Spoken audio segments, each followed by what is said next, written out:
Good evening and welcome to the Hilliard Gate Sports Center here on the campus of IPFW for an intercollegiate volleyball match between the number 8 ranked IPFW Volleyball and their opponents tonight from just up north in Angola, Tri-State University. We're getting ready to get ready for the starting lineups to be introduced. We're going to go down to the floor for the starting lineups. And the campus of IPFW for tonight's match, featuring the Tri-State Thunder and your IPFW Mastodons. Please rise and join us in honoring America with our national anthem.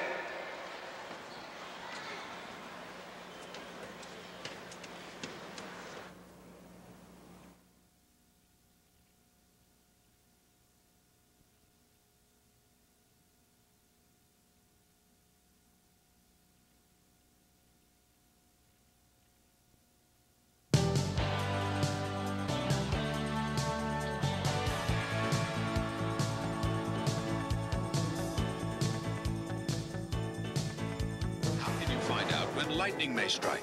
And how do you count the fish in the sea? How can you tell if a child is growing normally, if baseball is getting better, or traffic is getting worse? How do you know about stock market trends, the risk of cholesterol, the history of witchcraft, or the future of spacecraft? With statistics, that's how. And how can you find out about statistics? With the new Statistics series, Against All Odds.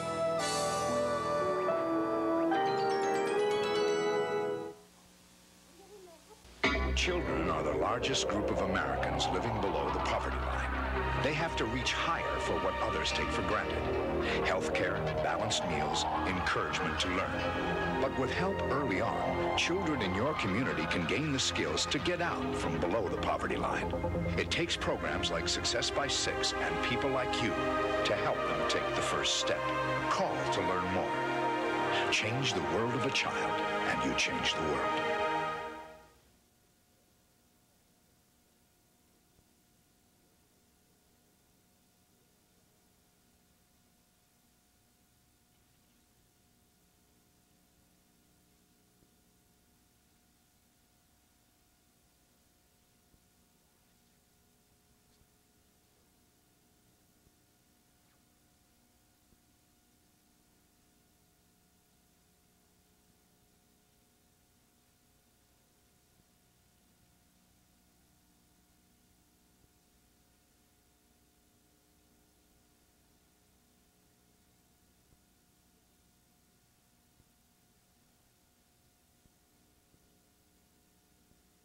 Number 9, Doug Babington.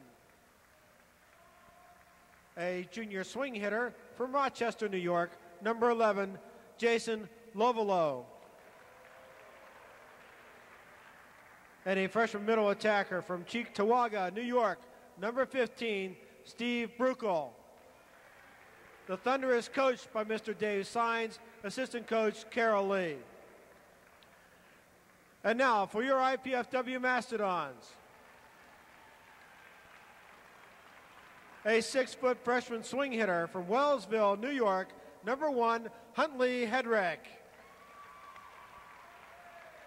A 6'3" junior setter from Monroe, Michigan, number 3, Scott Lauer. A 6-foot freshman opposite hitter from Carolina, Puerto Rico, number 4, Eduardo Rivera. A 6'6" freshman opposite from St. Elizabeth, Jamaica, number 9, Wayne Williams. A 6'3" sophomore opposite hitter from Rochester, New York, number 13, Scott Davenport. And a 6'7" freshman middle attacker from Grand Rapids, Michigan, number 14, Mike Termolen. The Volleyball are coached by Mr. Arnie Ball, assistant coaches Dave Schmidlin, Lauren Giebert, and Mark Franke. Okay,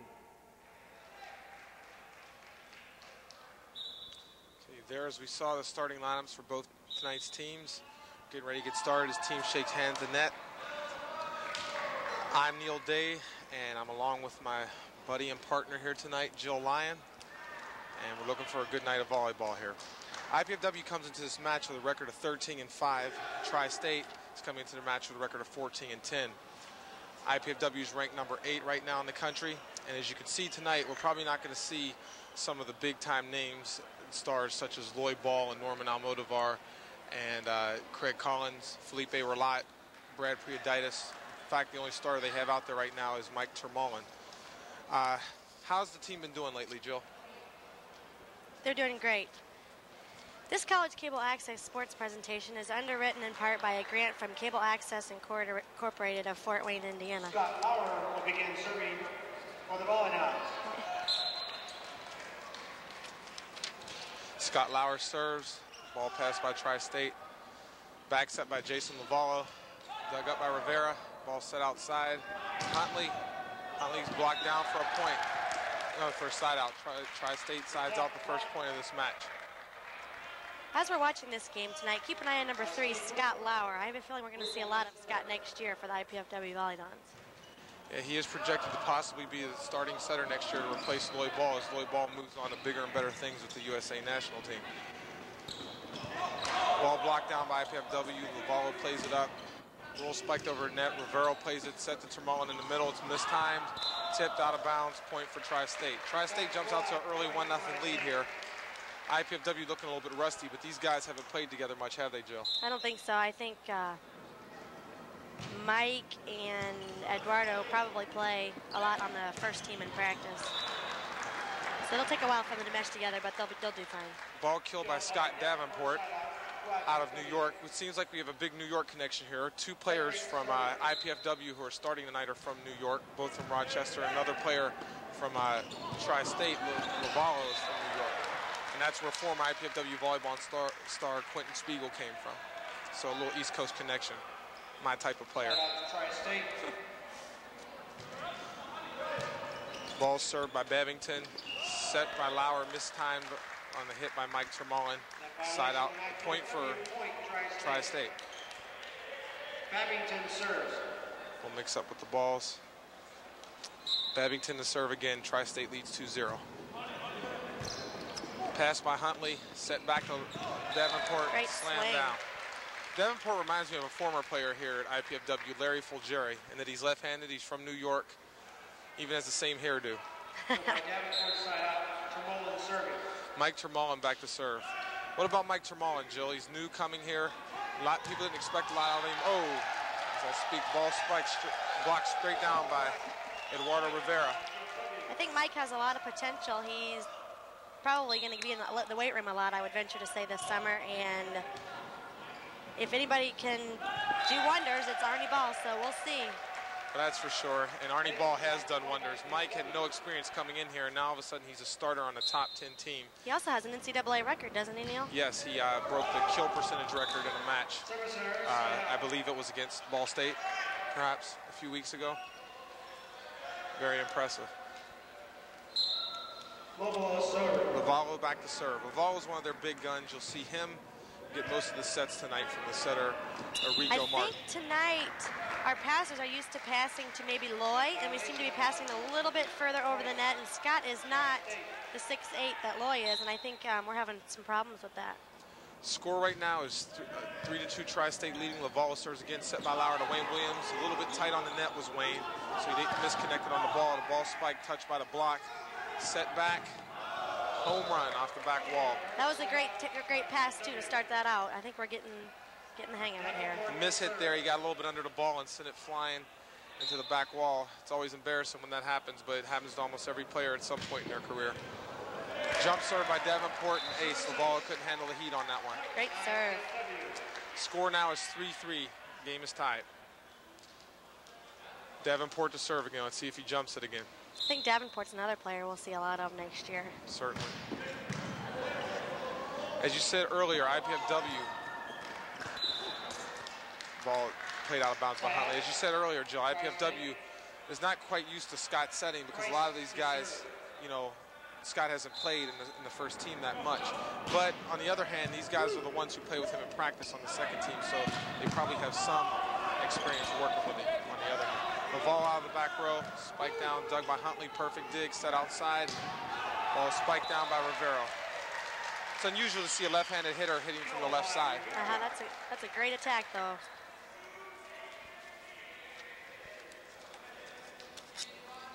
Rivera to serve. Setter right now for Tri-State, Enrico Martin is front row. He could tip, but he's a short player. He's not likely to do that. Ball set outside. Whoa, a little bit of a hammer there by Chris DePoy.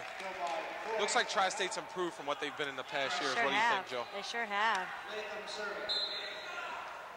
They have a great coach. Yes. Coaches 16 and unders. I think it's the Fort Wayne Volleyball Club. He has one of the best teams I've seen all year. Yeah, he has a 16-1 team, and they're having a lot of success right now at this point. There's some very talented players on that squad. There's a couple of my players from over at Northrop. He's got a great program going. I refereed him a couple of weekends ago, and he's got a great team. Yes, certainly. When I roughed them, they were playing up in the 18s, so he's got a lot of experience in his girls. Certainly. So I expect a lot out of Tri-State here in the future. DePoy back to serve for Tri-State. Score is now tied 3-3. Pass by Huntley, set back by Lauer. Davenport spikes just out of bounds. A little bit hesitant on the call there, but it's a tough angle to look at, but from up here it looked clearly out. DePoy serves again. Pass by Huntley. Set outside to Huntley. Huntley swings. Puts That it was up a gorgeous set by Scott Lauer. I do believe it's still a little tight for him. Certainly, especially with the shorter players. Tonight we have two very short outside hitters in Rivera and Huntley. They're both defensive specialists. They normally wouldn't get to play in the front row against the bigger teams. But tonight they're up against some smaller blockers at Tri-State. They're going to get some playing time. Great swing.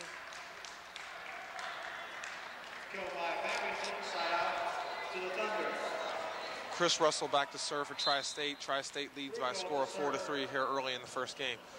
Ball served to Rivera, set outside by Lauer. Davenport goes up, off the block, played again. Lauer with another set, back off the net. Now you don't want the ball to be too tight, but that set was a little bit too far back for Davenport to get a good swing at it. You know, it's really unique tonight. IPFW has two left-handed players in the lineup, and you want to set the ball a little bit closer and a little bit further outside for them so they can get a better swing as opposed to a right-handed player. Huntley spikes out of bounds. He took a good cut at it, though. I think another big-time potential player is Wayne Williams. I believe he has the highest vertical on the whole team. Yeah, Keep an eye on him. This could be Wayne's world tonight. Wayne's from out of Jamaica, and we haven't recruited very many players from Jamaica, but we do have a Caribbean connection in our Puerto Rican players. But he's the first player I think we've ever had here at IPFW from Jamaica. Whoa, nice cut shot. That shot is the shot that makes a middle hitter the difference between good and being great. If you can hit that shot, you'll have a lot of success. And Mike could not hit that when he first got here. And it shows you what kind of wonders Coach Ball can do with someone in just a few short weeks. Anyone who's looking to play middle hitter is going to want to really work and learn how to hit that cutback shot because it's almost impossible to defend against on the block. And I think Mike's the perfect example of someone that hits a lot of good shots. Yes, he does. A lot of good shots that people can't return. Exactly. Ball spiked out of bounds by Rivera, side out to Tri-State. Certainly, Mike doesn't have a whole lot of power. As you say, he's going to be doing a lot of work. A timeout by Tri-State. IPFW is now trailing 8-3. You made a good point there, Jill, with Mike. He doesn't have a whole lot of power. As you say, he'll be working in the weight room this summer. Yeah, but, just like Pepa. When Pepa got here, Pepa wasn't what he is right now. I think he's gained a lot of weight, gotten in the weight room, and it makes a big difference. Exactly. The College Cable Access Program Guide provides information about our programming, including IPFW sports telecasts. To receive your free Channel 6 program guide, send your name, address, and zip code to Channel 6 at IPFW, 2101 Coliseum Boulevard East, Fort Wayne, Indiana, 46805, or call us at 481-6000. Tri-State to serve again with an 8-3 lead here in the first game. IPFW's just called a timeout, and we're now back to live action. Babington serves, the ball set to Turmallin. He spikes out the block to keep it alive. Set outside to Rivera. Spike that's dug. Enrico Martin sets, the ball's blocked, and it lands on our side of the net. Nice hustle by Davenport, but Mike Turmallin's got to have better timing and get over the net. He's still working on that. As I was saying before the break, Mike's big reason why he has a lot of success is he can hit various shots, as you pointed out, Jill. And it's not really his power, it's where he hits the ball. The guys here on the team call him noodle arm. So he's really working on getting that power up to go along with that shot. So when he gets it to that point, he's going to have a lot more success. Uh-oh, here comes the mechanic. Steve Simonson's been a big star for this IPFW team this year. He came in against Long Beach and had a big dig to turn the match around and help IPFW come back and win. And he's now in the serve for Mike Termalen. Real tough server. We'll see what he does here. Perfect pass by the ball like straight down. IPFW's having some problems here. What do you think they need to do better at this point, Jill? I think we need to attack the ball more aggressively. I think everyone's a little tentative to start out. Certainly not a lot of experience out there. I think Simonson's really the only truly experienced player, and Lauer. Simonson and Lauer are the only ones who've gotten into any really big matches this year, and it's going to be really difficult on the younger guys. You know, so we're going to look for Steve for some leadership here and try and pick us up, and he's certainly capable of bringing that to the team. He's one of the team's captains and a great leader. Ball served out of bounds, side out to IPFW. Scott Davenport back to serve. IPFW trailing 10-3. Try and get back in it. Jumper. Great serve. Great serve. Laval out of the back row, touched. Simonson with another great Simonson dig. Set back to Davenport. Whoa, he was soaring there, but he stuck that one out of bounds. Reminds me a lot of Larry Fulgeri. Same approach, same arm swing. He's got a great swing. Definitely. That was a great dig by Steve Simonson. That's one thing that we're going to look for him to do. That's probably the best part of his game, serving and digging. He's also a great setter as well. Okay, Rivera back to serve. IPFW still trails 10-3. Tri-State looking to put this one away and get a win against IPFW. Set was a little tight to the net. Tipped in bounds. Side out to Tri-State. Enrico Martin back to serve. Enrico's a veteran of this team. He's been around ever since I can remember back when I played. So he's the big leader, and he's setting for them this year, and he's doing a real nice job tonight. Another missed time, and Wayne's really having a lot of problems in the middle. He's not used to playing there, and he's used to playing opposite, and tonight he's had a couple misconnections, and hopefully they'll get it started here pretty soon. They now trail 11-3. Better get something going. Ball served out of bounds by Rico Martin. Wayne Williams back to serve. Termalen back in for Steve Simonson. Here comes another veteran, Ricardo Soler, who was a starter earlier in the year, but then he had an ankle injury which set him back, and now he's just trying to recover from it. And tonight, getting a little bit of action, maybe he can get some of his confidence back, so he won't play so tentative on that sore ankle. I think from looking at Ricardo from the beginning of the year, I think he can be one of the best outside hitters to ever come through here. Certainly. He has improved so much since the beginning of the year. He's got so much potential. Ever since early in last year, they've been projecting him to be the replacement for Raul Papaleo, and he came in and was doing a pretty nice job until the injury. Kill by Termalen, side out to the IPFW. They still trail 11-3. You know, Tri-State's got a big lead in this game. If they win this game, if I'm not mistaken, this could be their first win in a game ever over IPFW. I know they never won a game when I was playing in last year. I watched the match and they didn't win then, so I don't think they've ever won a game. But they're looking real together right now as a team. That ball was just killed by... I think, Neil, they've been to every single game that we have played at home. Scouting, recruiting, watching, trying to learn different players from IPFW. So I think they know us pretty well. Certainly. They're big fans of ours when they come to our matches, and they've come out and support us. But at the same time, while they're supporting us, they're, like you said, they're seeing a lot of things that we do and using that to their advantage right now. Huntley back to serve. Serves the ball. Ball is now passed. Middle attack for Tri-State's just been killing us. Mike Termalen has got to spread his arms more on the block. He's blocking straight up. And when you're in the middle blocking, you need to spread your arms. And, of course, you're going to get a few put off your face, but you take up more area that way. And that's one of Coach Ball's specialties, is teaching middles how to block and attack the ball. And I'm sure he's told Mike that. And Mike has to have to go on the court and execute it.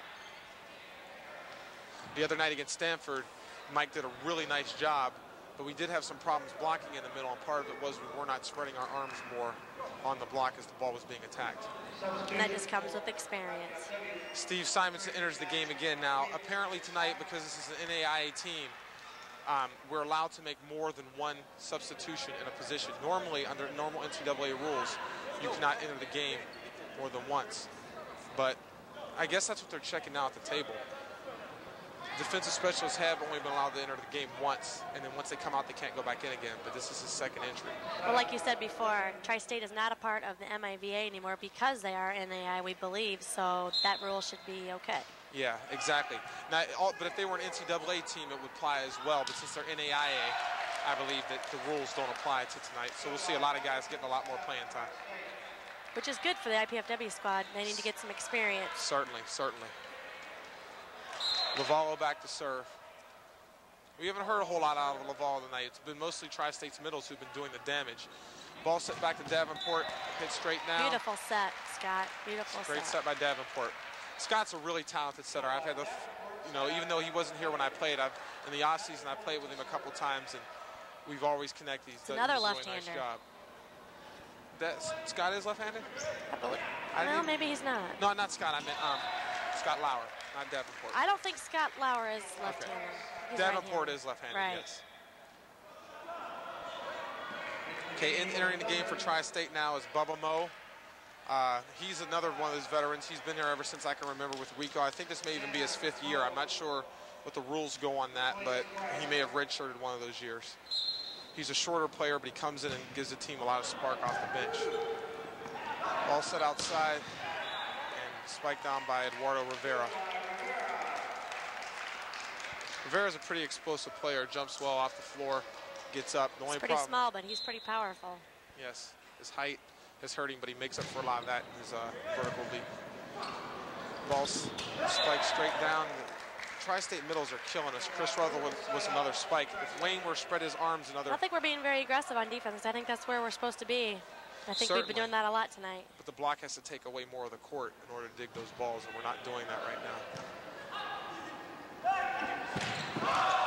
Ball spiked out of bounds by Davenport. It's a 12-3 lead for Tri-State now. They're pulling away in this game. IPFW needs a side out, needs to get some momentum started here. Even though this is our second team, as Rico Martin throws the ball up for a retoss, and now he'll serve again. We still should have no problem defeating Tri-State tonight, but they've come out and played really well, and our guys have come out really flat. Let's see if we can turn it around. Our guys do need to become more aggressive.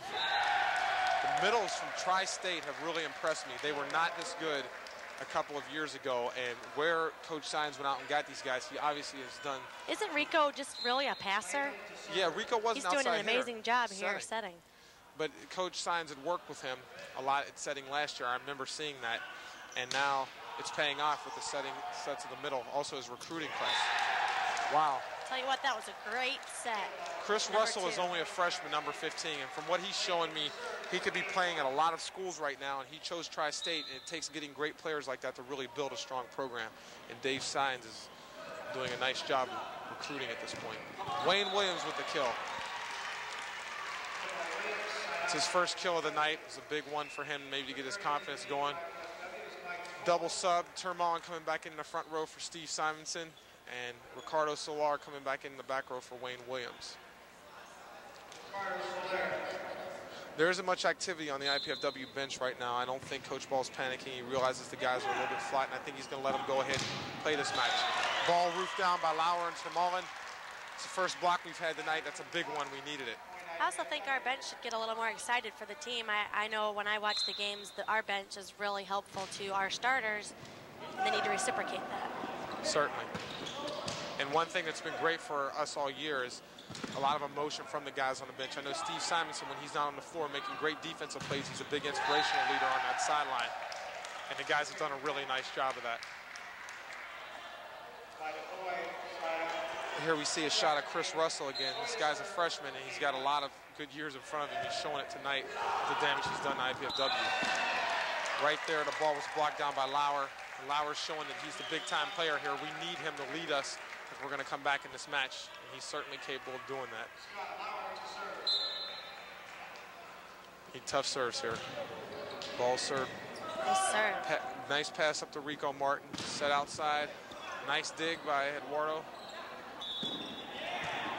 4 hits. I guess there was a duck on the dig. I think Scott Lauer touched it, then it hit Eduardo before the ball was set.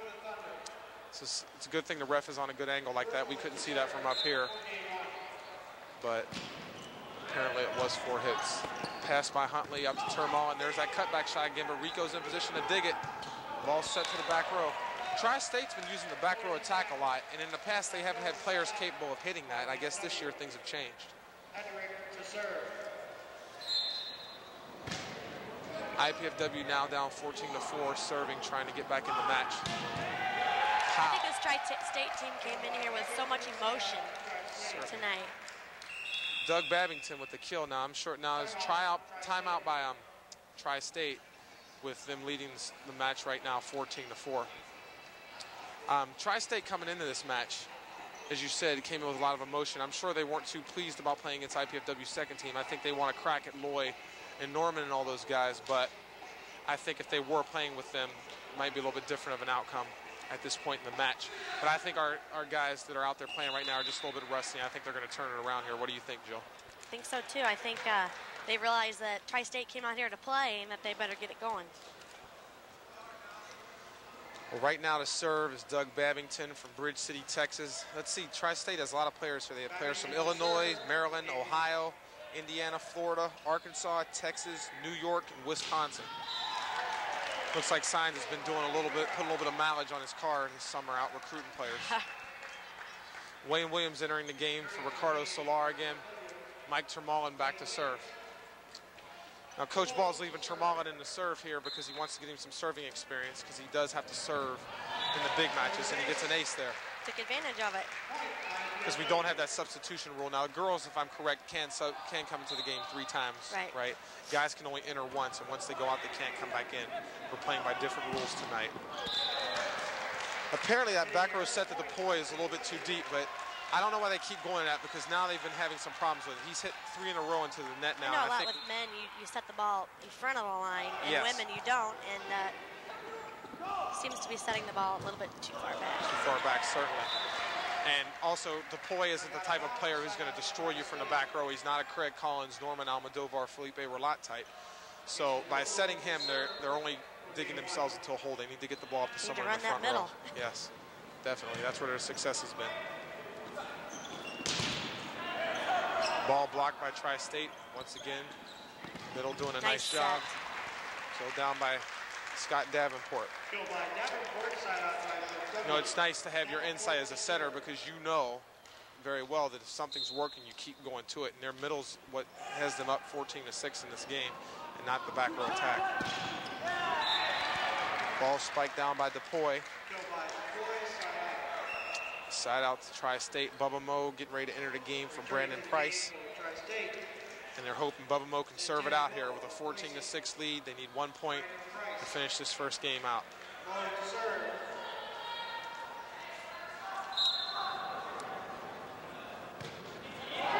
Ball served to Huntley for an ace, and Tri-State has taken their first game ever off of IPFW. Be interesting to see what Mr. Arnie Ball does here in this situation. Well, Arnie is a cool customer in situations like this. Now, he's going to sit down, he's going to think about it, but my anticipation is he'll stick with these guys. I'm sure they can win, but they're going to have to pick it up if they want to play tonight. I'm sure they'll figure it out. He may make some adjustments, but I doubt that he's going to put some of the starters in. He may put different guys in, but I don't think we'll see Loy or Norman, Craig or Felipe in this game.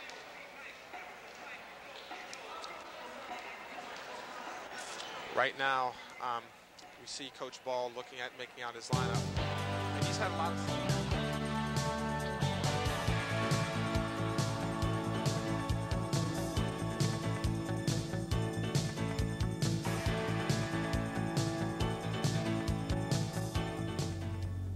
Championship Volleyball. Dig it. May 6th and 7th, catch all the action as the Men's NCAA Championship Volleyball Tournament comes to the Memorial Coliseum.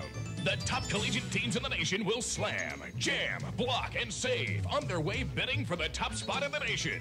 Don't miss top-ranked men's volleyball at its best. The NCAA Men's Championship Tournament at the Memorial Coliseum, May 6th and 7th. Tickets available at all Ticketmaster locations and the Coliseum Ticket Office. Hurry, they're going fast.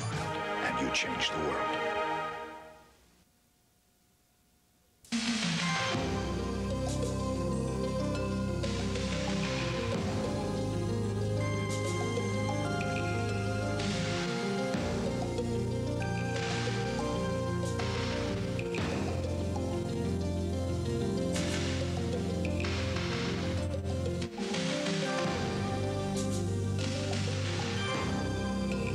There is a need in your own hometown. Please join your local chapter.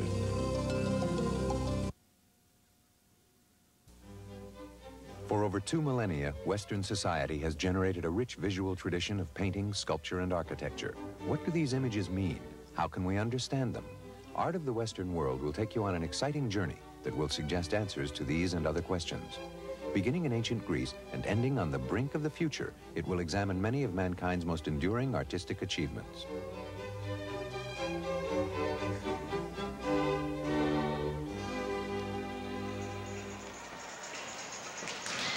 Welcome back to Hilliard Gate Sports Center. IPFW now trails 1-0 to Tri-State, and Tri-State has just won their first game in the history of their school off of IPFW.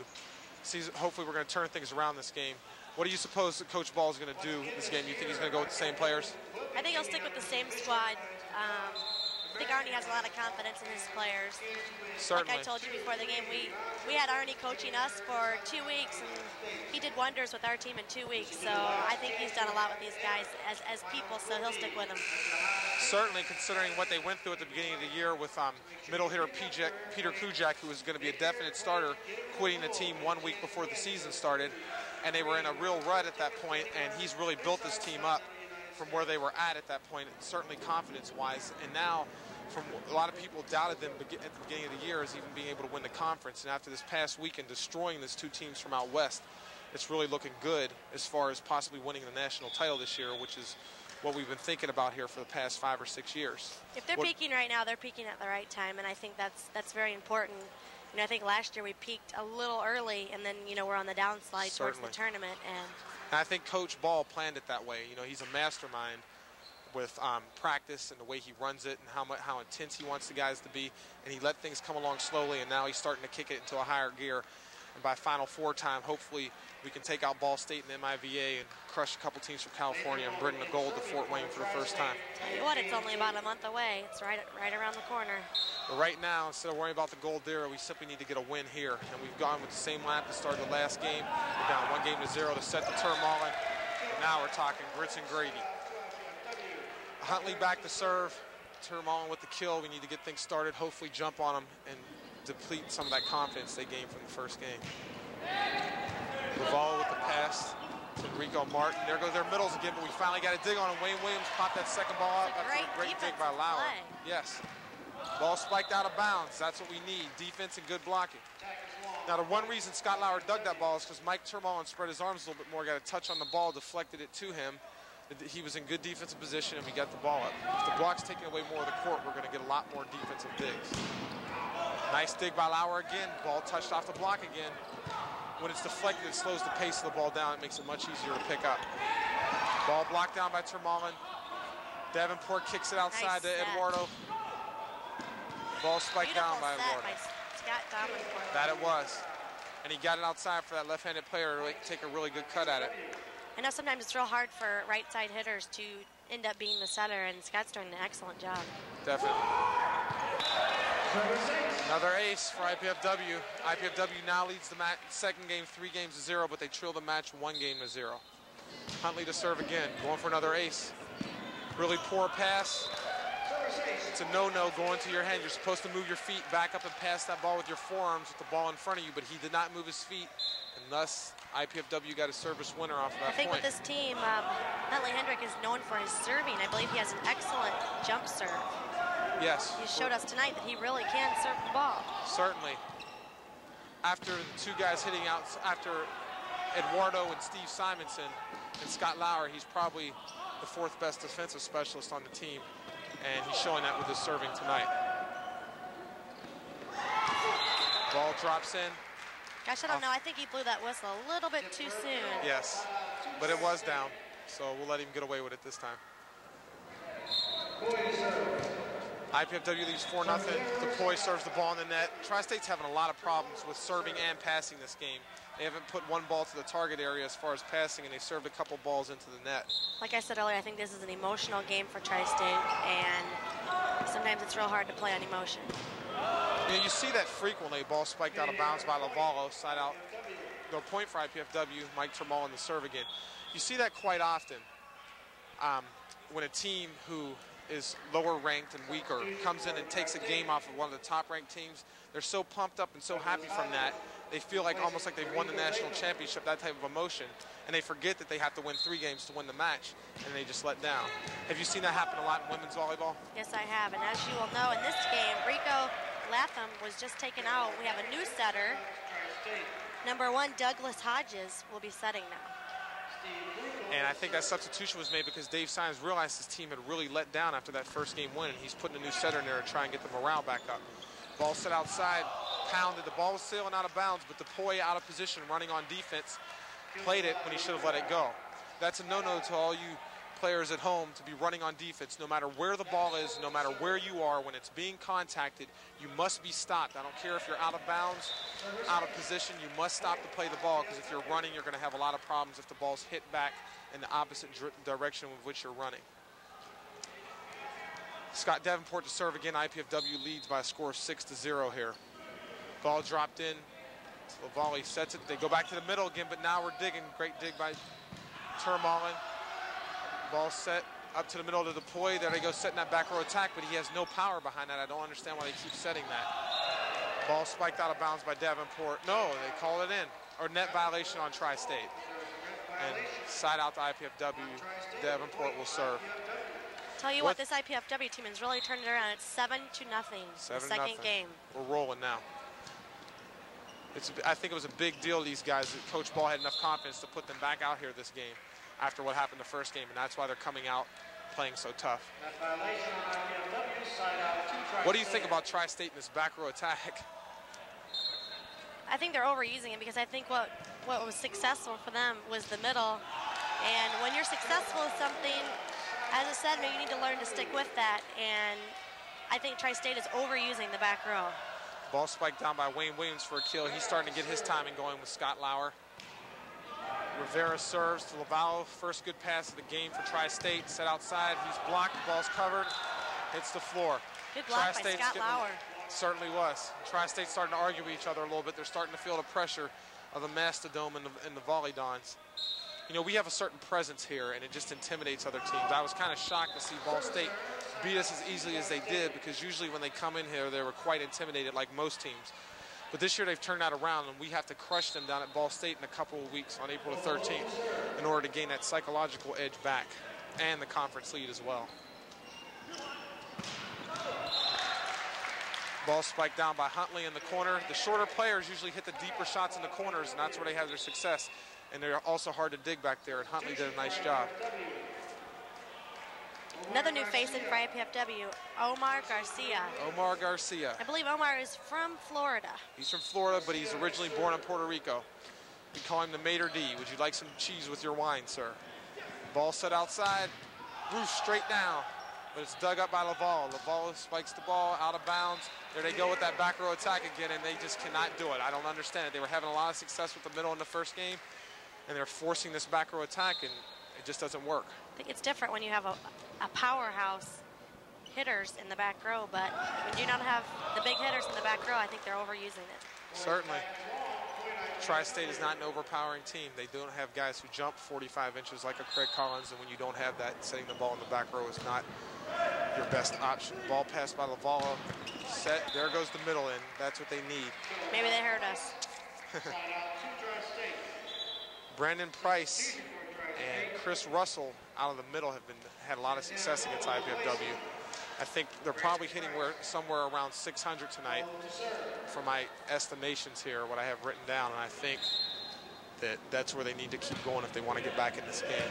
Nice serve by Bubba Moe. Ball set outside. Hendrick was a little bit low, but he did a nice job of saving it off the block.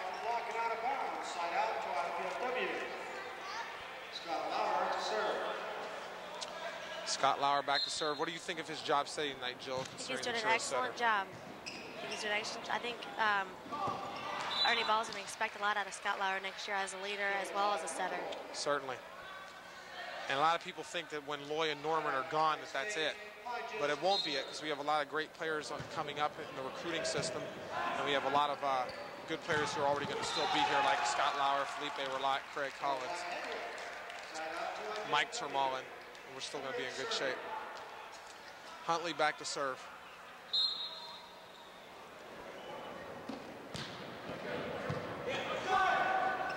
Ball set outside. tipped over. The set was way too tight. I think they need to get Rico Latham back into the game. Davenport's set was a little bit low. He's not used to setting the ball because he's not a setter, and Eduardo had a little bit of a problem hitting that as he put in the bottom of the net. Timeout to Tri-State. Timeout to Tri-State.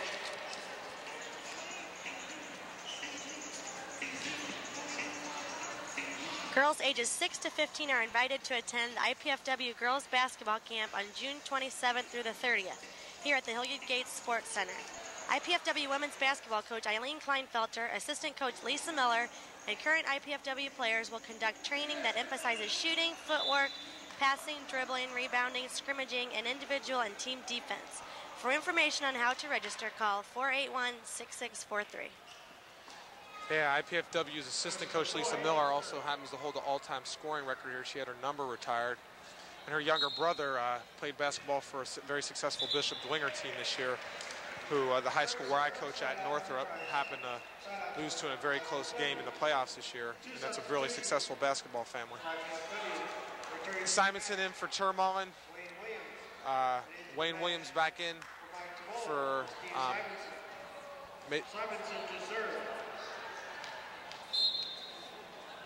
Omar. That's Omar Garcia coming for Wayne Williams.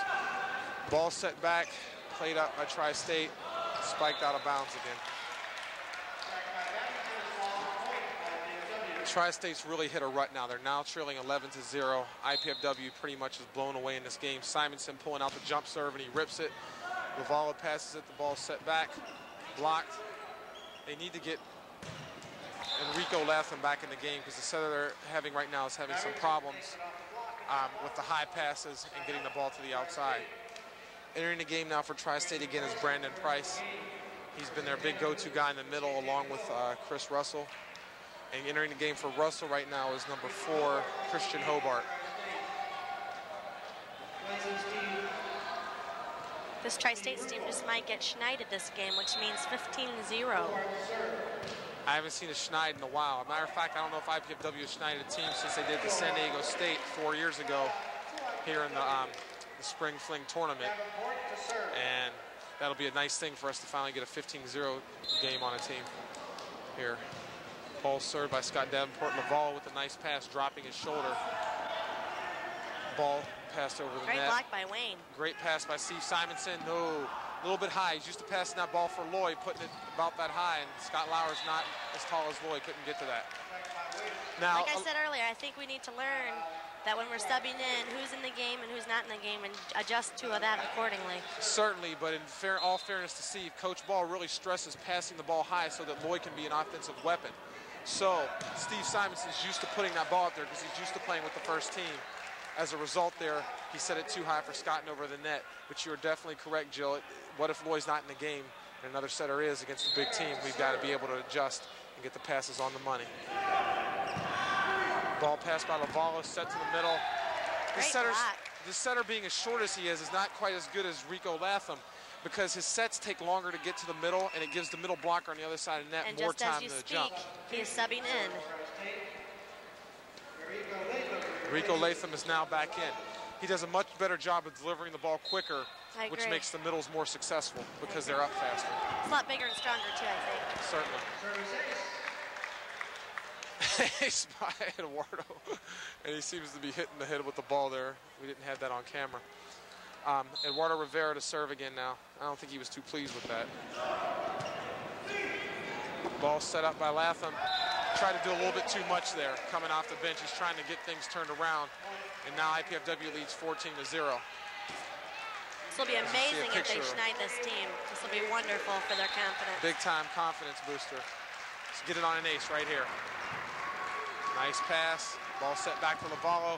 Pounded. See ya. And I wouldn't want to be ya. IPFW wins it 15-0. The big schneid, as Joe Lyon put it. And they have now took all the momentum away from Tri-State, and the match is now tied 1-1.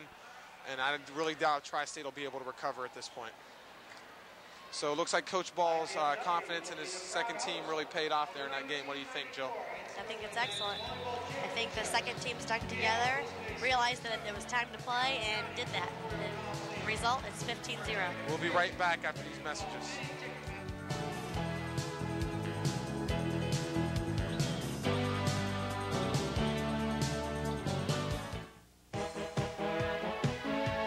Jobs. It's top priority with many Hoosiers today. Good jobs with good futures. That's what Ivy Tech in Fort Wayne specializes in, training good people for good jobs. The skilled jobs Indiana's future needs. Ivy Tech, what Indiana needs to grow. Call for enrollment information. Vince, that new dummy cam is great. Yeah, it'll sure give people a whole new outlook on what it's like when you don't wear a safety belt.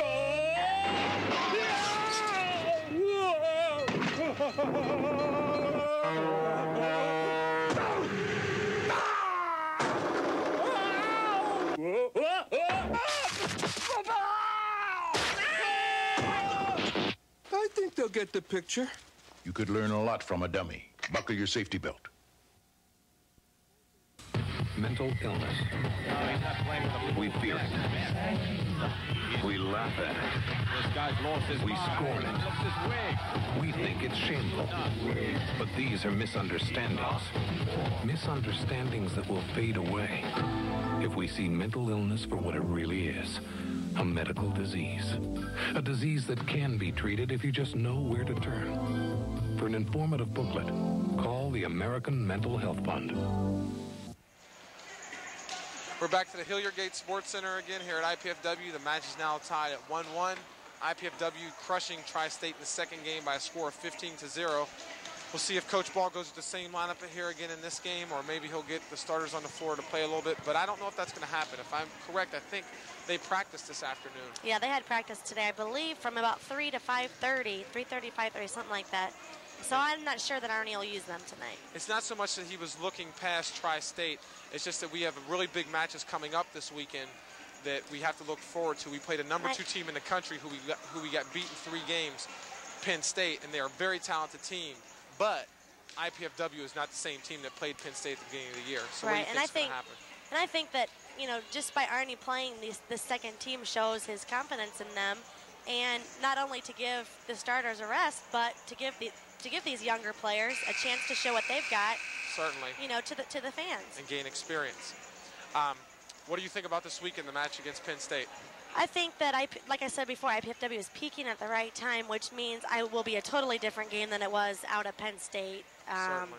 You know, like you said before, at the beginning of the year, we struggled a little bit with, you know, kids quitting and not sticking with the program, and I think it's hard as a team to gel and get together, you know, but I think this team is gelling at the right time, and things will go their way this weekend. I think a big part of the reason why they're gelling, other than Coach Ball, which we've already said what a great coach he is at getting them to peak at the right time and work together, but also the leadership on this team between the 3 seniors, Norman Almodovar, Lloyd Ball, and Steve Simonson, has really paid off. I think those 3 have done a really nice job. All 3 of them lead in a different way. Certainly, I agree. Which is more beneficial to the team than I think they know, because they don't have people going at each other all the time. They have 3 different leaders which do 3 different things, which I think is showing right now in this squad. Certainly. Lloyd Ball right now is being projected as the setter on the national team, possibly in '96. I know he's been invited out there, and he could be the starting setter for the A team, meaning the top team, the national team, as soon as he leaves, as soon as the season's over with at IPFW and the semester's over with school. Yes, I think Loy is leaving the day after the Final Four, which means he doesn't have very much time left, and I think he knows that and is taking advantage of his playing opportunities here, you know, so he's going to be ready to go when he goes on to the national team. Ball just served by Scott Lauer, spiked out of bounds by Tri-State. IPFW continues where they left off with a 1-0 lead. That is now 16 straight unanswered points for the Volleyball, and this is turning into a big-time rout. Lauer serves again. Sia Davenport up with the overpass and puts it away. You know, certainly with Lloyd, they talk about setter controversies, but as far as I'm concerned, I'm a little bit biased because I played with him. But well, I think, you know, me being the setter too, I was here this weekend and watched Canyon Seaman play, and I just don't think there's any comparison. Canyon's a great setter, but Lloyd has so many more advantages to his play and to his physical appearance that will take him a lot further, I think. Certainly. Ball just blocked down by IPFW. That's the third point of this game. They now lead 3-0. Rico Latham sets the ball. Nice dig by Eduardo Rivera. Davenport goes up and tries to put it over in two and hits it in the net, but it was a good aggressive play by Davenport and a great dig by Eduardo. I'd like to see the second team guys be more aggressive because usually they're very tentative when they're on the court. Obviously that 15-0 lead has allowed them to loosen up a lot. Lavallo entering the game now. And he's probably going to come out with the jump serve here, I'm anticipating. I totally agree with Lloyd. I don't think there's any controversy. I think he's by far athletically the best setter in the country, and I don't see how they can go with anyone else now. Ball spiked down by Mike Termalen. He did amazing things when I played with him that I was just like flabbergasted. The sets he could get to me and to other players. You know, he just makes spectacular plays happen that other players just aren't capable of doing, even if they wanted to. Ball, they're going to go with that back row attack again, and it's just causing them a lot of problems. IPFW now leads 4-0. Tri-State calls for a sub. Bubba Moe re-entering the game. They're going to hope it's going to break the momentum. As we talk about the national team, I would suggest to all of you to look for some of the IPFW players to try out for the United States Olympic Festival, which happens every year, I believe, in the summer, right, Neil? Exactly, and to tell you the truth, I wouldn't count Norman Almodovar out as far as making it possibly a 96-2. Now, he's somewhat of a long shot, some people would think, as the ball is killed by Davenport. I don't think... But Norman, I know what you're going to say. What has been the problem with Puerto Rican players on our national team? I believe the national team is not going to let Puerto Rican players play, which means Felipe and Norman, in the United States Olympic Festival, because I don't think they want to take the Puerto Rican players out of Puerto Rico. Ball spiked down by Tri-State, side out. IPFW now leads 5-0, and Tri-State has the ball. As you were saying, Jill? I just don't think that they want to take Puerto Rican players from the Puerto Rican national team to put them on the United States team. I think that with Norman, I think it is a long shot. I think Norman would like to play for them. Kill side out for the Volleyball. Termalen's back to play. Did you say Norman would like to play? I think he would like to play, but I think they're taking that opportunity away from him. So that opportunity will be taken away from all Puerto Ricans. There have been some articles in the newspaper about that. They've had several Puerto Rican stars on the team in the past, like Javier Gaspar, and the Puerto Rican officials have complained about that. I don't see the problem with that. Right now they have the option of playing for either or. They can't play for both of them. And I think if they're good enough to play for the USA team and they want to, they should be able to do it since Puerto Rico is an official territory of the United States. Ball spiked down by Davenport. That ball hit the floor. And Norman certainly has the talent, I think, even though some people consider it a long shot of playing, because he is one heck of a player and he's only getting better. Every time I see him, he's better than the time before. So it is still a possibility that we'll have two players on in 96. Ball served out of bounds by Davenport on the jump serve. Tri-State now is a side out. They're now trailing 5-0 as IPFW has scored 20 unanswered points in a row, and this is turning into a rout.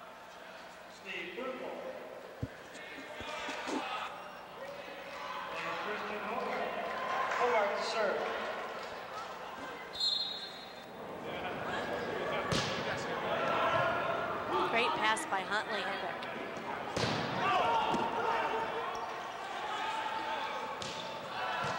Great dig by Huntley, set by Lauer, back to Davenport. Ball spiked down, Bubba Moe can't get under it. I think Scott Davenport's got quite a few kills in this game. He is doing a very good job at opposite. If we could see a replay on that play possibly, but we might not be able to get to it. Bubba Moe was backing up, running on defense. And when you're running on defense, you're not going to dig balls. By the time he got down to play that ball, it had already hit the floor. You have to be stopped, ready to play the ball, even if you're out of position. You cannot run on defense. Omar Garcia, the Mater D, back to serve. Serves the ball out of bounds. And now Latham back to serve for Tri-State, trying to get them started here.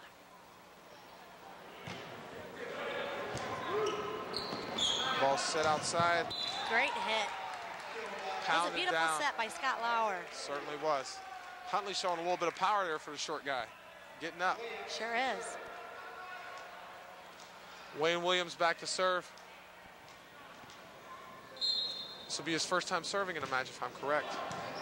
Serves a bullet, but it's passed right out by DePoy. DePoy goes up to hit. Lauer drops off the net on defense really well. Gets the set back. Takes a good swing at it. Ball set back row again. There they go with that back row attack. Why not set the ball to someone in the front row and get a good swing at it? Ball set outside. Beautiful set. Spiked off the block, out of bounds. So yeah, I'm very impressed with Rico.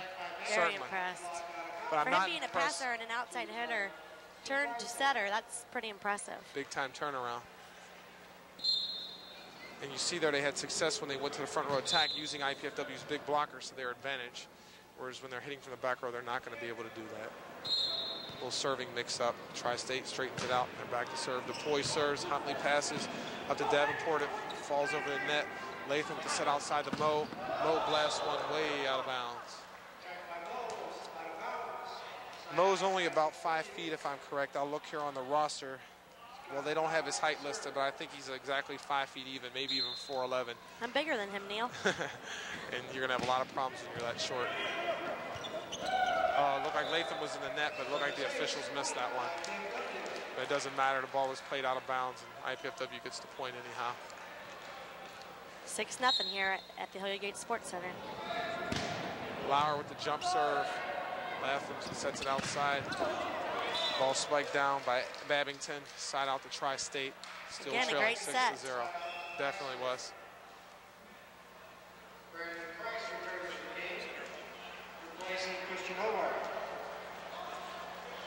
A couple subs. Lavallo in to serve for Tri-State. He's going to try and get them started here and get them some momentum back, which they haven't seen a point since the first game. And we're now midway through the third game. Ball serves. Omar Garcia with the pass, a little bit off the net. You want it a little bit closer. And Huntley pounding the ball. I'll tell you, he can hit the ball. Yeah, I didn't know he had that in him. Boy's got a little hammer on him. But see, that's a nice thing about a game like this. You don't regularly get to see these guys. Now you get to see just what they're made of. They get a chance to talk. Oh, now that's a block. Termon got up and over the net quickly there, and he had his arms spread, and he put the ball to the floor. And I think that's exciting for the fans to come in and see, you know, their friends playing in different positions and seeing what they're really all about. Certainly. Jump serve by Huntley. He got a good swing at it, but he put it in the net.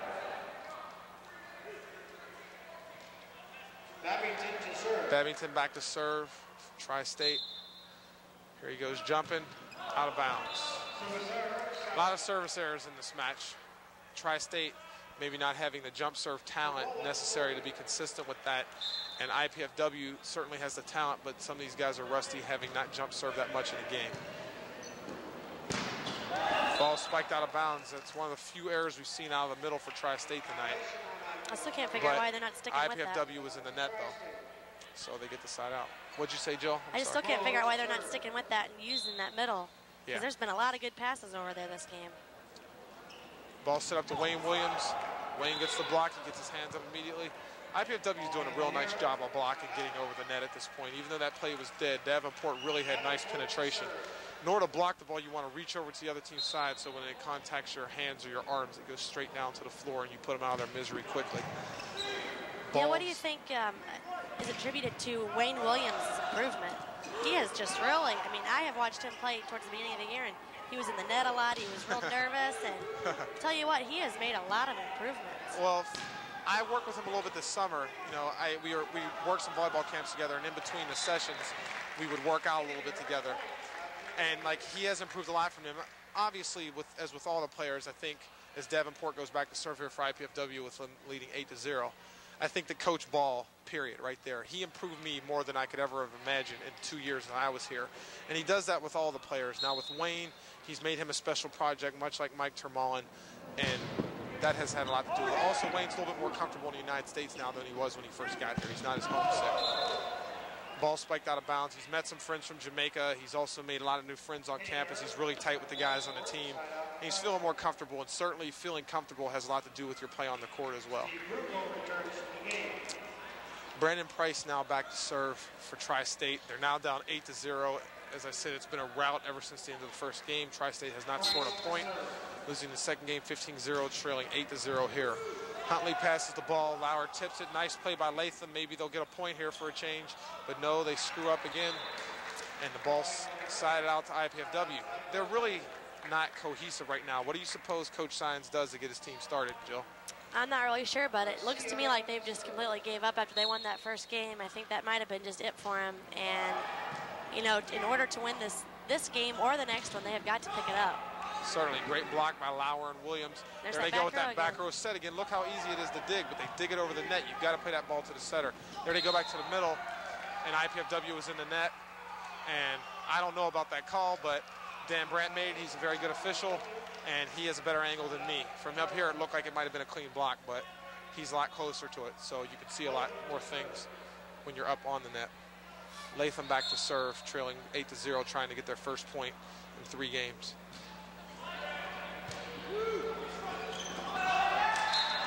Ball off of Scott Lauer. Let's see who they're going to give the point to. They give it to Tri-State. And Tri-State now has their first point since the first game, now trailing 8-1. I'm not sure about that call, Neil. Yeah, I felt that it could have been off the blocker, but it's the ref's discretion and no argument from IPFW. So it was a good call. Ball tipped. That's what Tri-State needs to do. IPFW, being the powerhouse team that they are used to playing against teams who pound the ball. And Tri-State, not having a whole lot of power, needs to attack the ball hard in the middle, but on the outsides, go up like they're going to attack hard and tip to the open spots and catch IPFW off guard. Exactly. Davenport spikes down, he's blocked. And Tri-State, that number 15, Chris Russell, that freshman, he's going to be a big player in the future here. If he stays at Tri-State for all 4 years, I think they could build a really strong program as time goes by, if they can get a setter in there. And I know Dave Sines, being the good coach that he is, will do some good recruiting in the offseason. Side out over to IPFW, Wayne Williams back to serve.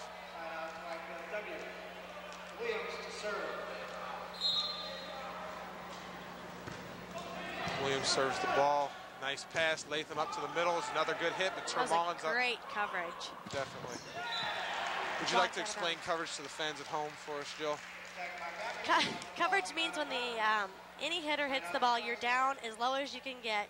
Wherever you stop, that's where you go down to cover that hitter in case they get blocked. That's exactly what Rico Latham just did in the previous play. Ace serve for DePoy. We haven't seen that happen. And, you know, as you point out, Jill, coverage is such an important part of the game. It's taken for granted. I remember when I played, Coach Ball really reamed us several times for not covering properly, and we really had to work on it. That was probably one of the weakest parts of our game, and we really improved on it by the end of my senior year. This year's team, I felt, has done a pretty nice job from start to finish as far as coverage goes. Especially with a smaller team on the court, you need to make sure you cover. One thing that I just mentioned is that as the team I played for improved, and this team's doing such a nice job, is one thing about IPFW teams. I can never remember an IPFW team, even the ones before I came here to play and watching when I was in high school, never not improving as the year went on. They always get better. Scott Lauer makes a great save going into the bleachers there. That was almost impossible. He makes another nice dig. Scott Lauer's turned himself into a star. Ball set outside. Wayne, and it barely makes over net. Another great save. Set outside to Bubba Moe. Spikes it down. Oh, great dig by Wayne Williams, but IPFW. Scott Lauer is playing amazing right now. I was with him at a sand tournament, not a sand tournament, a grass tournament this summer, yes. And when him and Norman played doubles, and I'll tell you what, he was amazing. I think a lot of nice things can happen with Scott Lauer. Certainly, and that was a great play by him. You know, you really hate to see a net on a long rally like that, but it happens sometimes. And then Tri-State turns around after getting that big momentum from that long rally, and they serve the ball in the net. You can't have that happening. Freshman mistake.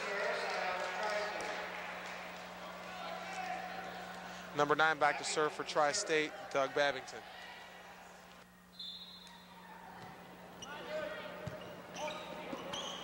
Ball set outside to Omar Garcia. Would you like some cheese with your wine, sir? And Mater D spikes it straight down. I think that's his first kill tonight. And I think he could be a big player in this team's future as well. He hasn't gotten a whole lot of playing time this year, being a freshman, but there is a possibility he could be a big-time player for IPFW in the future. Davenport with the jump set. Omar Garcia blocked from beneath the net. It was a lucky block there by Latham, but that won't be lucky twice in a row. Mater D serving it up.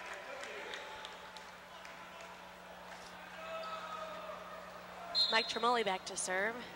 IPFW ball. Noodle arm. Oh, noodle arm gets it over the net, almost gets an ace. He runs back into position. And they play it over, and Tri-State was out of position. You won't see that very usually.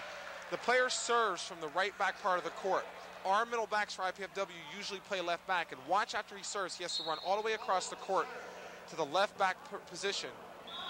And we didn't see it, he didn't come into the picture there because he served the ball in the net. But if you'll watch the next time he serves or Wayne Williams serves, after they serve, they run all the way across the court. And it's very difficult to get there if the ball's overpassed, so you really have to hustle and run. Bubba Mo back to serve. Omar Garcia passes the ball back to Davenport. He spikes it off the block. Now let's see if we can get Wayne Williams started here, connecting up in the middle. Wayne's a really nice guy. I really like to see him get a few balls pounded down. He's also capable of wrecking the ball. In other words, hitting it very hard if he gets a good set here. And I like to see him pound one and put it up on the flag maybe. Ball spiked out of bounds by Tri-State. The score is now 10-5. IPFW leads, and Davenport is now back to serve. Tri-State has gotten some momentum back in this game, but they're still not clicking enough to have a chance of beating IPFW. Ball set outside of DePoy, hits it off the block, dig by Davenport. Lauer goes for it but can't play it.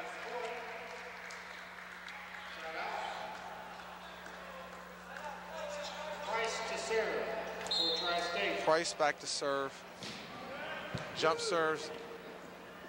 Nice play by Huntley. Ball is spiked out of bounds by Davenport. Was there something wrong with the set there, or was his timing off? What happened on that play, Joe? I don't think so. I think that Scott had to go over further to set the ball, and he tried to just get it straight up in the air, and I think it was just a little misconnection. I think the set was fine. There we have a great set. That was a beautiful set. Omar Garcia has really been impressing me with his outside hitting this game. I think that, you know, certainly he may factor into this team not only next year and years in the future, but possibly before the year ends. He hasn't gotten a whole lot of playing time this year, but his style and technique and his passing ability has really impressed me this match. Ball dug by Bubba Mo as Wayne ripped it off his chest, but ball goes out of bounds off the Tri-State tip over to IPFW. Wayne really ripped that ball, and it was a great dig by Bubba Mo. That's the Wayne I know. He's capable of ripping the ball when he gets his body in the correct position when hitting. Nice serve by Omar Mater D. Garcia, set outside. DePoy puts that ball down. Latham back to serve.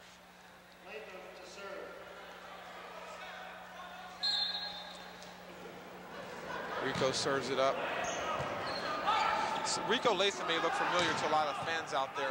He often does lines for the IPFW team. He's usually the line official calling.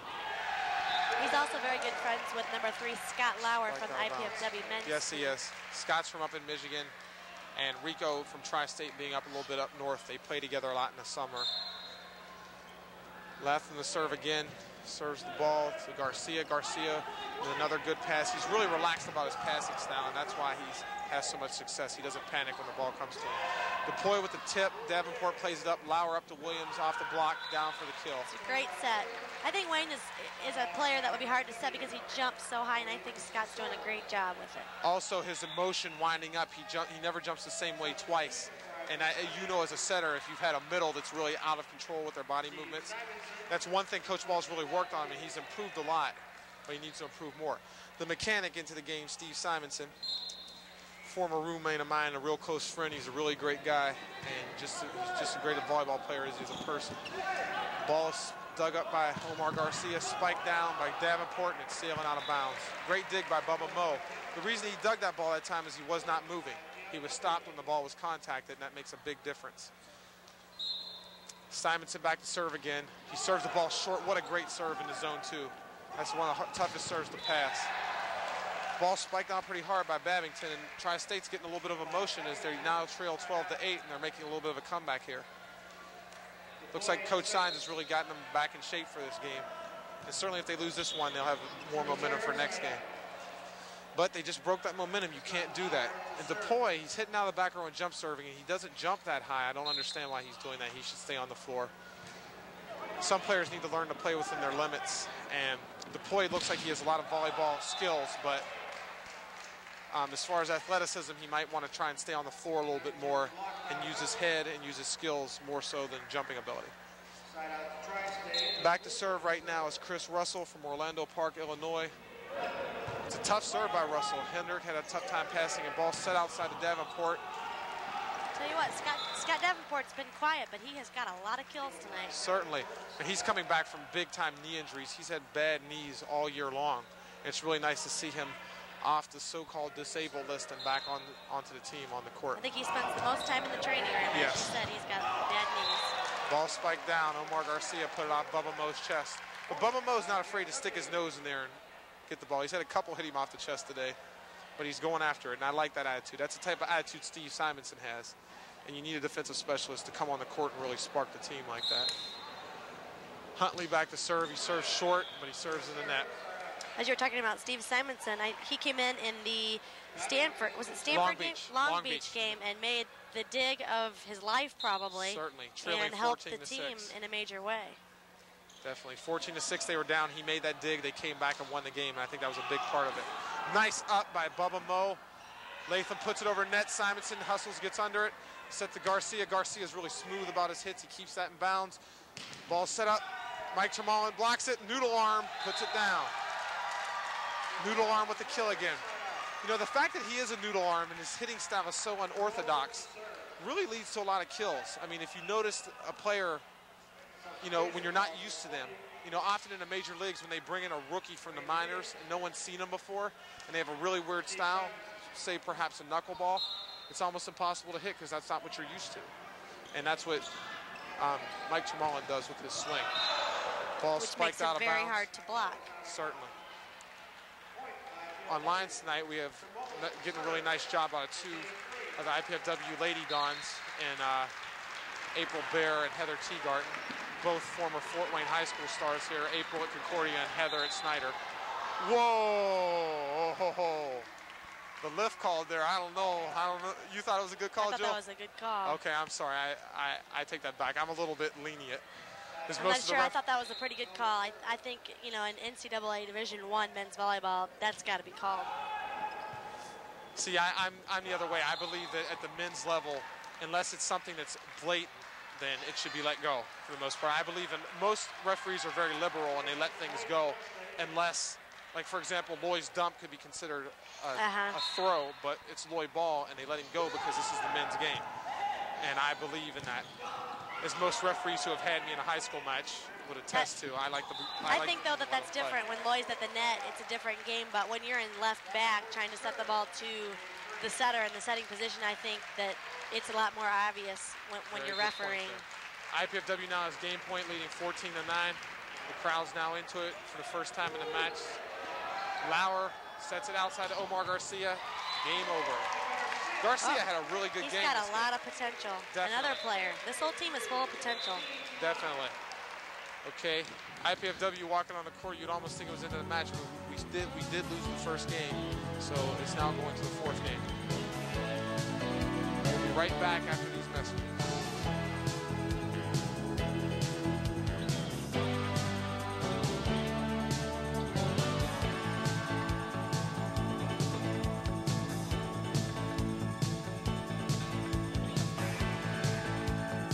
Going to a college where the special ed lecture on class size is held in an auditorium?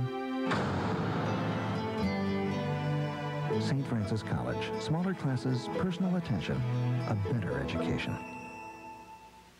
Going to a college where this is all you get out of your life drawing class? St. Francis College. Smaller classes, personal attention, a better education. Excuse me, ma'am, can you help us? I'm sorry, Sir, please help our brother. Ma'am, we need some blood for our brother. Please. I'm sorry, I can't help you. Sir, please, ma'am. Oh, not now, baby. Our brother really needs blood. Can you help us? Imagine if you had to ask for blood to save the life of someone you love. Next time the American Red Cross asks, give blood, please. A lot of my friends have already retired. But I wasn't ready for that. So I'm still teaching. This time in Belize, Central America. I decided to join the Peace Corps. I love my kids.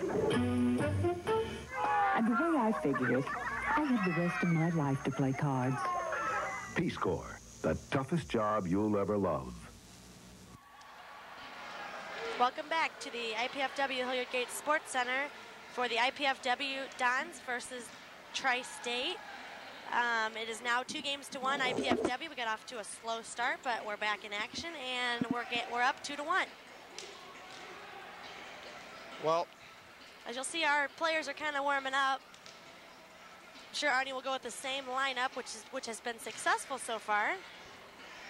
There we see Coach Ball. You know, there's been some speculation, and he may go to the national team. I don't see why not. I think he's very innovative. He's into new techniques. He's into trying new things. I think that he could do a very nice job with our national team. But right now, our national team coach, Fred Sturm, who used to coach at Stanford, is doing a really nice job. So I don't know what the future holds that for Coach Ball, but certainly it wouldn't be a mistake to give him that job, because I think he'll do a heck of a job. with this IPFW coach, I know that he's done wonders with this program and taken it from the start and built it to a national competitor, you know, for the national championship. And I think that everyone needs to be aware that if he does go, it'd be for job success purposes. Certainly. You know, he does a really nice job of recruiting, and this team isn't done. Like I said earlier, a lot of people think that after this year, that's it. But certainly not. I mean, he has a nice recruiting network. His players go back after they play for him. Like I'm currently going to Pennsylvania, and I know some high school players there who I'm going to talk to about coming here. And his players down in Puerto Rico, Juan Ortiz is a connection he has down there, looking for players down there. And certainly back in New York, out in California with Chad Blatchley, New York with Quentin Spiegel, other places where he has connections can certainly bring players back here to IPFW to keep this program just as strong as it ever was. Well, I guess I was wrong. We have some new players coming in. Brad Preditis, Felipe Relat, Ricardo Soler, and Craig Collins, along with Scott Lauer and Mike Termalen. Sorry. That's okay, Joe. Just call him Noodle Arm. The Don looks like he's getting ready to come on the court and play. Rico left and back to serve. Now, with the big guys out there, having sat on the bench for 3 games, let's see if they come out cold or hot. But I think with some of our big-time players out there, Craig may put a little bit of heat on the ball. I was going to say, I'd look for this team to pound Tri-State if I had to make bets. I agree. Oh, there's the dig, but starting with Felipe Relat. Relat pounds that ball, but as you notice, 4 of the starters on the court right now for IPFW are out there. Brad, Mike, Ricardo, and Felipe. Still, however, I mean Craig and Felipe, I'm sorry. I still can't get over Craig Bogeg shaving his head. Ball tipped down, great play. Nice play by Craig Collins. Spiked over net by Brad Preditis. Set outside to DePoy. He kills it. Craig touches it out of bounds, side out to Tri-State. I think you often play to the level of the team that you're playing against. I think Tri-State is going to slightly increase their level because the better players are now on the floor for IPFW. That's true. Ball served, passed out of bounds by Preditis. He's really improved his passing this year. It's weird to see that, but I think it's just because he's cold coming off the bench. Brad had the best game of his life. I believe it was Saturday against Stanford. Certainly. Brad had an excellent game. As Termalen gets the side out, and he's now back to serve. Another person to look for next year is now Brad Preditis. Watch Termalen as he serves this ball, how he runs all the way across the court to the other side. No, they switch it this time because of the problem he had before, and he goes to the middle back. Ball blocked down by Craig Collins. How about Craig's blocking from what it was when he was a freshman? Craig he jumps high. He doesn't look like a volleyball player, but he is one of the best players here. He has amazing potential. He still has potential. And is he a junior? Yeah, he's only a junior. Junior, and he still has potential. Craig, when he got here as a freshman, couldn't set the ball very well. He had problems blocking. He was a great offensive threat, but he also was very inconsistent. This year, he probably has been the big attacker for the Volleyball. Although in a clutch situation, they're liable to go to Norman Almodovar. But Craig's statistics have been at the top this year. And considering how many sets he gets, he's hitting 45% over the course of the season. That's almost phenomenal. And also, we need to also give Craig credit for the fact that he hurt his ankle, and he is still playing the way he is, and that needs to be attributed to. The biggest reason why he's playing with the score now tied 1-1 and Collins serving is because he's improved his consistency. He used to hit a lot of balls out of bounds. Now he still hits with as much power. That ball's hit right to Mike. and it hit him in the foot. When the ball hits you in the foot, that means you're supposed to dig it. And Craig But is another great that'll guy. happen sometimes. Craig is another great guy. He is a great guy. But Mike will get the next one. That's happened to me a couple times. It's a little bit embarrassing. Ball tipped down by Relat. Ricardo Solar back to serve. He was a former starter for the IPFW Volleyball until he hurt his ankle when Brad Perioditis stepped in the lineup, and Brad's doing a really nice job. So essentially what we're seeing here is 5 of the guys have been starters at some point during the year. We're just missing the big 2 in Norman and Loy right now. So we have a really talented team out there on the floor. And Scott Lauer, as you said earlier, and this is the team you're going to see back next year, right here. This is the team you will see back. Certainly. That is it. With, I'm sure, an addition of a lot of recruits. Yes, I think some new guys in will push these guys for positions. Felipe serving that jump serve, taking a little bit off to make sure it stayed in. Oh, Lauer looked like he may have been in the net. I see it moving, but no call. So point for IPFW. It was great athleticism for him to pull his arm back there before he hit the net. It looked like he may have, but he sold it, so the refs didn't call it. Deploy with the kill. IPFW's now leading 2-1, up 2 games to 1. I think another great asset to this IPFW volleyball team is former player Lauren Gebert being an assistant coach. I think he gets along with the players very well. He knows them, and I think they have a lot of fun together. Lauren is one of the best coaches I've ever worked with, and I will say that he's probably even better. No, not probably. He definitely is even a better player. Ball spiked down. If he was playing in college right now, he could rival to be possibly the best outside hitter in the country. That's how good he is. He's a phenomenal player. I can't even describe it with words just how good he is. And he's also the coach at Carroll High School, where he did a really nice job this year. Scott Lauer serves to Bubba Moe. Pass up to Rico Latham. Nice set to the middle, where they've had a lot of success tonight. IPFW sets outside the Perioditis, and he hits the ball outside the antenna. In case you're wondering what the call was there, if the ball is spiked and it goes outside the antenna or it hits the antenna, which is on the sides of the net, it is officially out of bounds as soon as it makes contact with that. Ball served by Rico Latham. Mike Termal with the noodle arm, and he almost let it fall down. Big time block by Perioditis. Oh, see now how to call that. See, you've got to be consistent. If he's going to call that earlier, that was a lot worse than the call earlier. Ooh. Craig Collins is in the house. Craig will stop you. Whoa. Remember against Long Beach, he put a ball up on the track, hit it straight down on an X2. He had a crossing play in the middle, and he hit the ball straight down and landed up on the track. He's a hammer. Didn't he come in here weighing 160 pounds? Down side out to... When he was a freshman? I think you're being a little bit generous there. No, I don't know.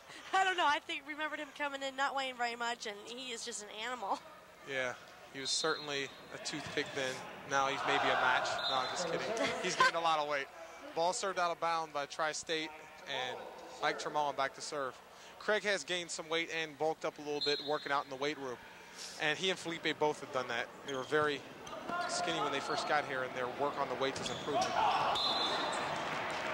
Ball spiked through the block on a little bit of a waffle shot, but that's what Tri-State needs in order to get back in this, those off-speed shots that IPFW is used to digging the heaters. Speaking of the IPFW coaching staff, not only do they have the great assistant coach in Lauren Gebert, but they also have 2 other great assistants, in Mark Franke and Dave Schmidlin. Franke being a numbers man for this team, he keeps track of a lot of the rotations and things that are going on. He's almost like a human computer, and that has been invaluable to our team over the years. And Dave Schmidlin, just coming in last year, replacing Denny Johnson, the great assistant coach we've had for so many years, has really done a nice job. He's in charge of a lot of the recruiting. And as Craig Collins serves, with IPFW still leading 2-1. Ball with the pass. Lauer plays it up. Felipe goes up and puts it straight down. Nice play. What do you think about hitting the ball on the second hit like that, Jill? I think that if Felipe's going to hit it like that, then let him go. It's usually good because it catches the other team off guard because they expect to set there and you go up and put it away. It's a nice play to make. Ball set outside the Solar. Rico with a nice dig. Rico's a really good defensive player. And now they call it double hit. Now, the one before that was a lot worse. Right. I wouldn't have called that one. I don't know. I don't think... See, we agree, Jill. We're agreeing now. He just needs to learn to be consistent when he's up on that stand. Craig Collins doesn't normally jump serve. It's weird to see that from him. He has a really good floater serve, which gets him a lot of aces, but since we're playing Tri-State tonight, coach is letting him jump. We're off to a shaky start here tonight, but we have shown what we're all about here in the third game, 5-1. Definitely. Ball passed up by the ball outside. Great Nice block. coverage again by Latham. But after the ball is covered, you got to be aware. A lot of players, what they don't realize is after they make a contact with the ball, they stop and watch instead of making the play. And what happens is they're caught asleep and the point goes to the other team. Now here they're making another setter substitution for momentum change, but I really think if they're going to win this match, they're going to need Latham on the floor.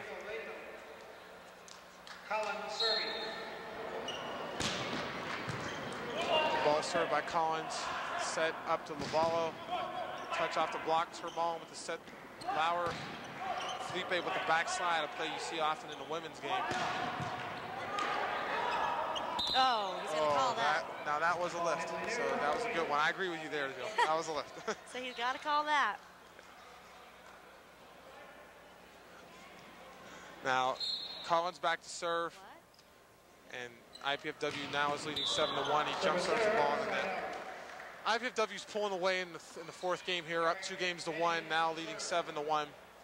And they're kind of just walking through the motions here as they're beating up on Tri-State.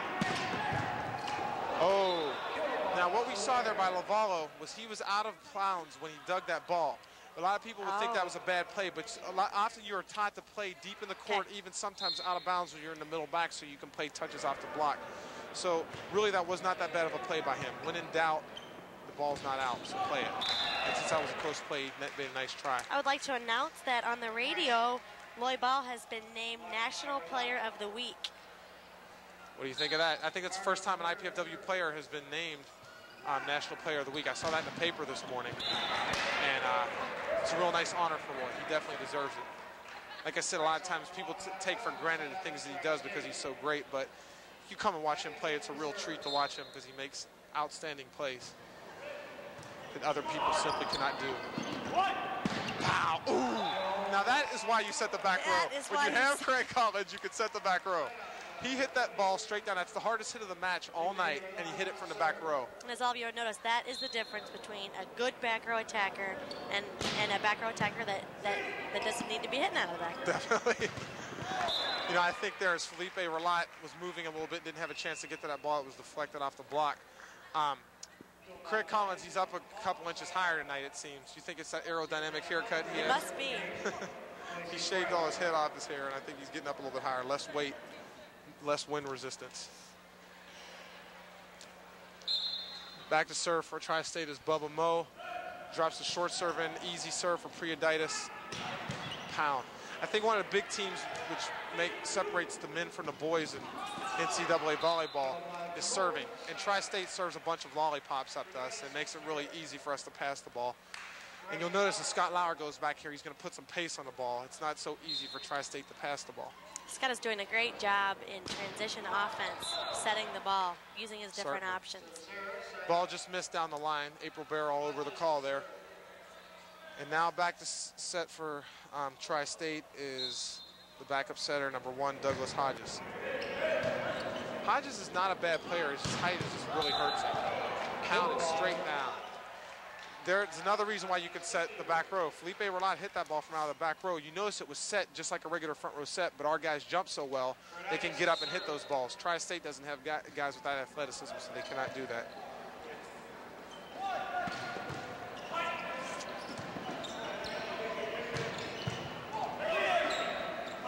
Ball set outside, set back to Craig Collins for the back one. That double quick play really is effective because it's really hard for the blockers to focus in on who they're going to block on the quick attack, and that makes a very big difference when both players get up like that, Collins and Termon on the last play. Brad Prioditis back to serve. He's really improved this year.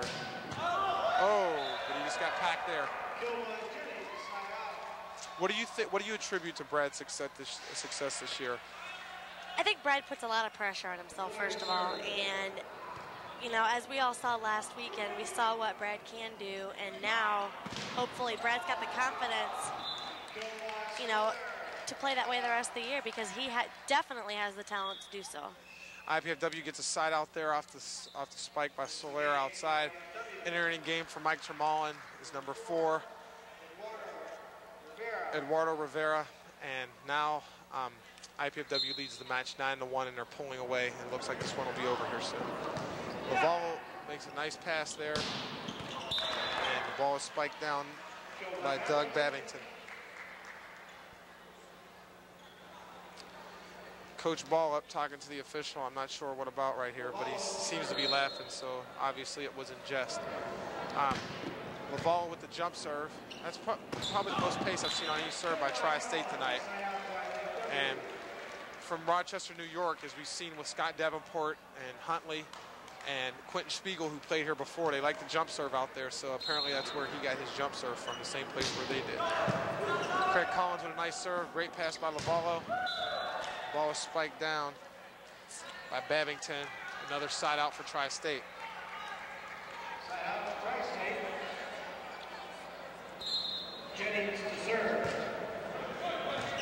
Carter Soler with a bad pass. You won't see that very often out of him, but he's having some problems here. And that wasn't because it was so much a tough serve. It's just that I think it kind of jumped on him, hit an air pocket or something. Hit off the side of his arms. Ball spiked down by Felipe Relat. Side out to the Volleyball.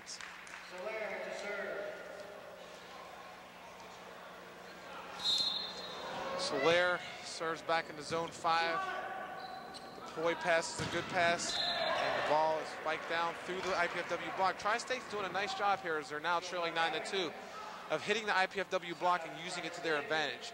When the block's not formed well, it becomes your best friend. All you have to do is swing for it, and the ball goes flying off the block out of bounds. It's easy points. For all you outside hitters at home who are trying to become effective hitters when you're getting bad sets, the best thing you want to do is try and learn how to use the block and hit the ball off the block, either to keep it in play so your team can play it up, or so it goes out of bounds off the block to get a point or side out for your team. That's what makes outside hitters great. Nice play by Soler. Lauer with the jump set. See ya. Relat straight down. Nice set by Scott, jump setting there. One thing that made Raul Papaleo really great was his ability to use the block. He really did a nice job of that. That's what they on the women's team, Heather Teagarden, does very well. She sees the block very well. Relat with the jump serve. He kind of pops it over the net, but a little miscommunication by Tri-State, and an ace, and IPFW now leads 10-3. Relat will jump serve again. Let's see if he puts some more pace on it this time. Not that much more. And Lavallo drops his shoulder to pass the ball. Now, for those of you watching at home, the way Jason Lavallo just passed that ball was excellent. When the ball's high up around your chest area, you need to drop your right shoulder in, depending on which way you're facing, or your left shoulder, so your platform is facing the target. And that is what he did there, and that's why he had such a good pass to get the side out.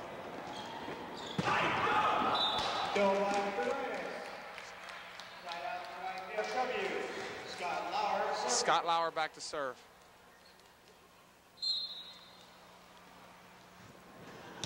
Jump serve by Lauer. Whoa, he got some pace on that. I know outside on the beach he's a pretty good jump server, but I've never seen him use it that much indoors. Soler out of the back row. Spikes it. Now that's a no-no right there. What's wrong with that play, Joe? Would you care to explain to our fans at home? When you are a hitter, you need to learn to hit the ball and let the setter do the setter's job, because the setter was standing right there ready to set the ball, and the hitter didn't give him the opportunity to do so. I tell you what, if that would have been IPFW, DePoy right now would be on the bench getting a good home chewing from Coach Ball, because that is one of his pet peeves. I think a rule in volleyball is if the setter calls help, that's when you go. But if a setter doesn't call help, you have to let them do their job.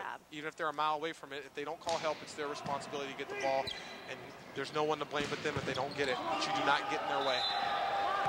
The ball hits the ceiling, and it is now a side out to Tri-State. Back to serve is Hodges. But Hodges is so short, I'm not too sure DePoy saw him on that play. But he should have just known. Side out to IPFW. The score is 12-3. Volleyball's lead.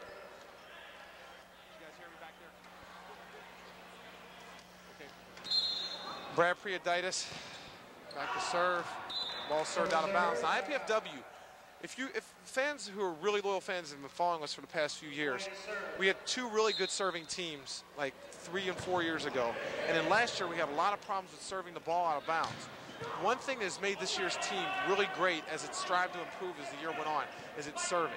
Now this game we haven't served particularly well, but against the big teams we've been aggressive and still served the ball in bounds, and I think that's been a big reason for our success. And Coach Ball has really worked on that. And that's another reason why we've been so successful. Mike Termalen back to serve now. IPFW leading 12-3 and on its way to a victory in this match tonight. Serve to Lavallo, another drops his shoulder really nice again. Perfect pass to the setter, side out for Tri-State. You know, if you could watch Brad Prioditis, Ricardo Solar, and Jason Lavallo from Tri-State, who's back serving now, all pass the ball. They put on a really nice clinic of getting the platform out in front of their body and moving their feet to pass the ball. You know when the ball's set to Craig against a block like Bubba Moe, who's 5 feet tall, you know what the result's going to be pretty much. I'm surprised he didn't hurt anybody on that one. I don't think Craig can hurt anybody. I don't know. He's too nice. He broke my finger when I was a senior. He's too nice. I have 5 screws in my finger thanks to him.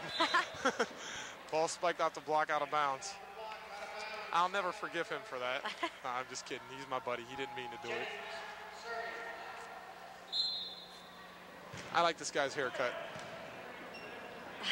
Ball set outside. Whoa. Solar put a little bit of heat on that. But see, these are just normal hits for IPFW. I think the reason why they're looking so nice to us is because Tri-State doesn't really pound the ball. In a regular match, I don't think they'd be as impressive because both teams would be pounding it. Except, of course, for Craig. He hits the ball hard. Him and Norman. Somebody's got to go for that ball. Can pound it. The problem there is that it's Brad Prioditis' ball to play. In the men's game, we play what is called a rotation defense, where the left back player will roll back kind of into the corner, and the left front player rolls off the net to play that ball, and he needs to be there and get a hand on that. But he was slow getting off the net. Felipe Relat now back to serve. But, you know, we had bad defense on that play, but that's another thing that we've had a lot of success with this year is improved defense. I think the only real thing that we really need to improve a lot on is our blocking right now. Because Loy and Norman are doing a really nice job of blocking, but we need some of the other players to step up, which Felipe has improved as the year has gone on. Bubba Moe drops his short serve in. Nice pass by Prioditis. Collins pounds it. But the call there was Craig was over the line. If you step on that 3-meter line, which is the white line, once we see a full shot of the court, the white line right in the center, if you step over that and you're a back row attacker, it's an illegal hit. Ball set outside. Scott Lauer kicks it outside of Prioditis and he puts the ball down. Scott Lauer serving. Lauer back to serve. So what do you think for player of the game, Jill? I think my pick would be Scott Lauer for the IPFW Volleyball. He has done a great job setting. Certainly. Now, the first hit was Craig's. Now, Scott Lauer sets it over. Now, some may consider that a block, but since he was below the net, I think I would have considered that a hit. It was a smart play by Lauer to put that ball over the net. I'm 100% agreement with you. Scott Lauer's done a nice job all year for this team, but certainly tonight leading the team after losing that first game, he's done a really nice job setting and bringing us back. Like I said before, you fans need to expect a lot out of him next year. Hodges back to serve with Tri-State trailing 12-4. Seems like Hodges has done a pretty good job this game. A lot better than the first time he came in. And he's brought a little bit of spark to the team. What do you think the difference between these two teams are and why IPFW is doing so well now? Answering that question is basically the difference is IPFW is better from head to toe. Probably their worst player could conceivably be better than Tri-State's best player, and that makes a big difference right there. And IPFW's kind of been playing on cruise control, but it's kind of hard to get motivated. Whoa. Now, the reason he didn't pass that ball was because he didn't drop his shoulder. He tried to come with a straight platform. And next time, I'm sure if they serve back to him, he'll make the adjustments because Brad is a really excellent passer. There he keeps the ball in front of him. Great pass. Ricky puts it away. You know, when you're playing a team like Tri-State, sometimes you're not as motivated as you would be if you were playing, say, Stanford. You know, it makes a big difference, and sometimes you kind of cruise.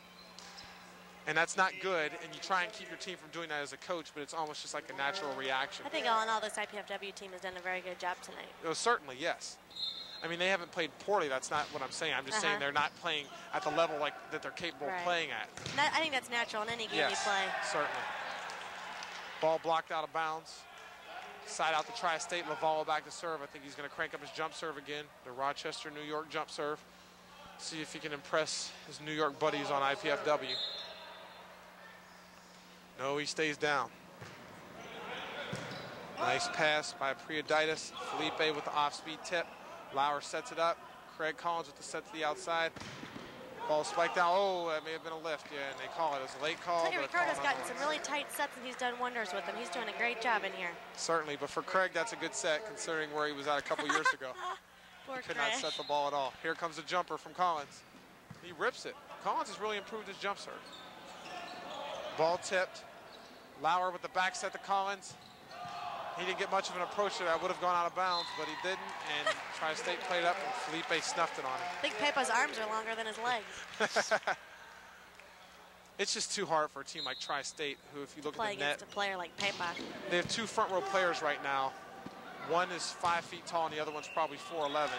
And you have Felipe Relat, 6'5", with arms that reach from here back to Puerto Rico. You know, he doesn't fly home. He just reaches out, grabs his mom's hand, she pulls him home. Ball served by Tri-State. Set out to Solar. Nice dig. Goes out of bounds. IPFW now leading 13-5, and they're pulling away. Side out. Soler to serve. Soler trying to serve these last 2 points. Finish the match. Get ready for this weekend. What do you think? Oh, ball strikes straight down by Relat as we go to game point now. Just a reminder for all of our IPFW fans, we do play down this weekend against Penn State. I believe it's 6 o'clock against Penn State at Ball State. And they're number 2 team in the country. It'll be a big win for us if our fans can come down there and support us. Ball spiked out of bounds by Lavallo. Match point. Game is over. IPFW has just defeated Tri-State by a score of 15-5 in the 4th game. 3-1 overall. It was a pretty good match. Tri-State put up a halfway decent fight, especially considering that they won the 1st game. They did a great job. And IPFW played very well under the circumstances. And I think it was a good tune-up for this weekend where they faced 2 tough opponents in George Mason and Penn State. Coach Sines has really done a nice job recruiting with these Tri-State kids. They've certainly improved from what they have been over the past 2 years. I agree. And I think they're going to be a force to reckon with in the future. What do you guys want us to do next? That match begins at 7:30 p.m. You see a shot here of the team shaking hands. Arnie Ball just shaking hands with Coach Dave Sines. Now we see the teams huddling up. IPFW is now getting together, team huddle. They're going to talk about what they're going to do tonight after the match and start preparing with practice. And we're going to be back.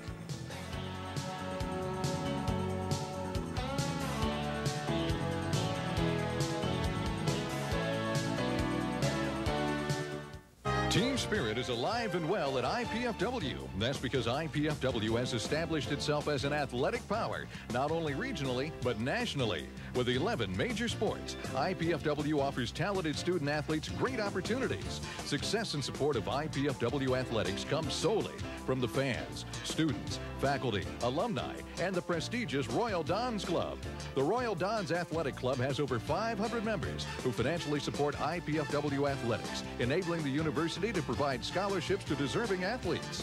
Members will receive one or all of the following: season passes to all sporting events, special seating, hospitality room, plus Royal Dons apparel and gifts. In May of '94, IPFW will host the men's collegiate Final Four volleyball championships.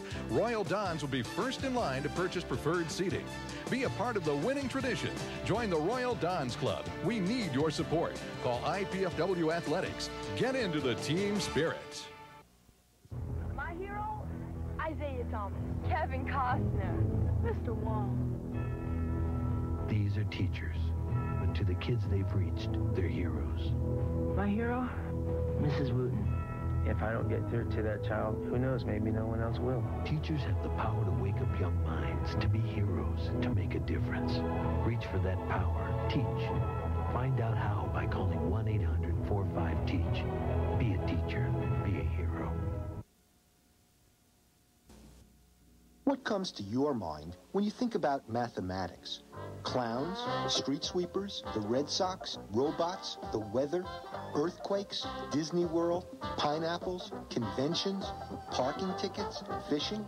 If these practical applications of contemporary mathematics didn't make your list, you should watch public television's math series For All Practical Purposes.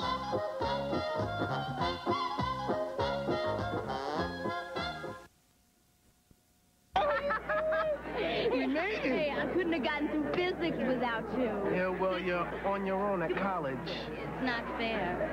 That's all right. I'm going to get a job, you know. I'm start working, I'm save. And I'll be in college in another year or two. So, what do you have planned, Mike? I think I'm going to go home and make a sandwich. Support the United Negro College Fund. A mind is a terrible thing to waste.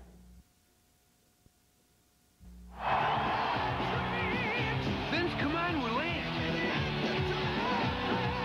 This headbagging is more fun than going through a windshield.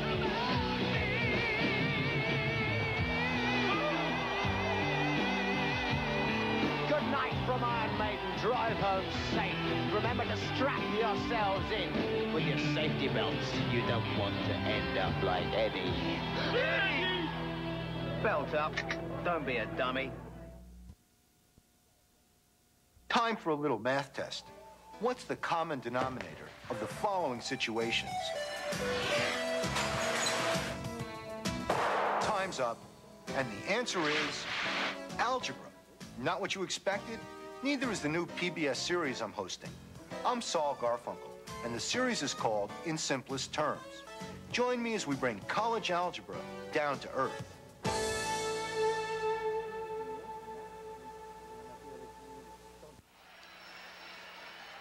Welcome back to the IPFW Hillier Gate Sports Center. With IPFW winning 3-1 against Tri-State, we at IPFW are pleased to be able to bring you cablecasts of NCAA athletic competition. We hope you've enjoyed the show and the excitement of intercollegiate sports from IPFW. To provide such programs, we need your support. With the help of many volunteers, we are able to produce these programs at a relatively low cost. Your contribution will help defray the production costs not conferred by the Channel 6 budget. The College Cable Access Center invites you to visit in quality college programming by sending your competition to the Channel 6 at IPFW 2101 Coliseum Boulevard East, Fort Wayne, Indiana 46805. Please make your check out to the Indiana Purdue Foundation at Fort Wayne and designate it for College Cable Access Athletics. I'd like to now send it to the floor with Neil Day with the player of the game, Scott Lauer. Hello, I'm Neil Day here with the Andy Don player of the game, Scott Lauer. You did a really nice job tonight, buddy. Tonight, you know, you're one of the regulars. You get to play a lot in the big matches, but a lot of the guys that play tonight don't. What type of an experience is this for them? What kind of difference is it going to make? I think it helps some of the guys who don't get to play a lot. It helps them develop, work on their skills, get used to a game situation. We started off a little slow, but once things got going, we kind of got used to it. Things started flowing. Certainly a big part of the reason we turned it around was your leadership. Now, being able to come back, especially being in 15-0, it's a nice tune-up for this weekend where we're going to face two good teams in George Mason and Penn State. Penn State beat you 3-0 earlier in the year. They're ranked second in the country. A lot of people feel they're a sleeper who could win the national championship. But you guys aren't the same team you were at the beginning of the year. What about this weekend's matchup? I feel good really going in this weekend. We had a good weekend last weekend against Stanford and Long Beach. We're looking forward to keep progressing from there. We're hoping to take 2 victories this weekend and lead on into the Final Four. Okay. Tonight, you got to set a lot. You got to set the entire match. This was a really good experience, I assume, for you, considering that you could be the starting setter next year after Lloyd leaves. How did it feel to be out there on the court, getting all this playing time and getting to run the offense and doing such a nice job that you did? Yeah, it felt good to actually get in a game situation and be setting. Most of my playing time so far has been back row specialist, helping out, coming in serving and playing defense. It definitely felt good to be able to run an offense, get flowing.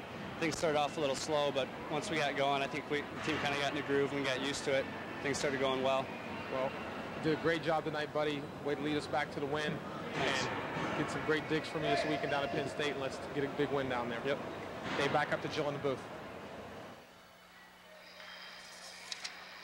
This College Cable Access sports presentation is underwritten in part by a grant from Cable Access Incorporated of Fort Wayne, Indiana.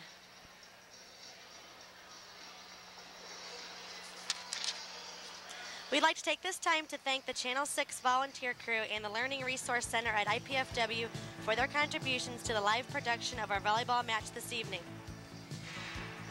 The telecast of this IPFW sports event is copyrighted and the sole property of the College Cable Access Center and IPFW.